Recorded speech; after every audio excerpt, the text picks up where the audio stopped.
Good evening, friends. আশা কৰিছো আপোনালোক সকলো ভালে আছে।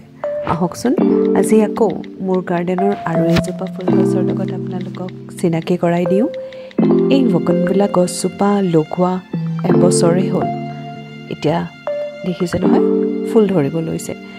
ফুলজোপা প্ৰথমে সেউজীয়া, লাহে লাহে হালধি, তাৰপিছত তাৰ ফাইনেল কালাৰটো এনেকুৱা হৈ আহিছে। ইমান ধুনীয়া লাইলেক কালাৰ বা আপুনি লেভেণ্ডাৰ কালাৰ বুলিও ক'ব পাৰে। বহুতে লাইট পাৰ্পল বুলিও কয়। ইমান ধুনীয়া হৈছে গছজোপা, চাওকচোন। ফুলজোপা সৰু ভেৰাইটিৰ হৈছে, যদিও দেখিবলৈ সৰু কিন্তু বহুত ধুনীয়া হৈছে। এই ফুলজোপা মই মোৰ ভাইটি এজনৰ পৰা কিনি আনিছিলোঁ, গতিকে ভাইটিজনকো থেংক ইউ ক'ব বিচাৰোঁ। দিগন্ত, থেংক ইউ ছ' মাছ। তুমি ইমান ধুনীয়া বগেনভিলাৰ গছজোপা মোক দিলা।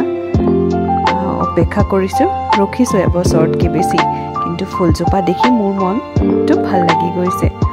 আৰু দৰ্শকসকল, আপোনালোকেও জনাবচোন, আপোনালোকে এনেকুৱা ৰঙৰ বগেনভিলা লগাইছে বা দেখিছে নেকি? মোৰ লগত শ্বেয়াৰ কৰিব, মোক কমেণ্ট কৰাব। আৰু এই ভিডিঅ'টো চোৱাৰ বাবে থেংক ইউ। আকৌ লগ পাম।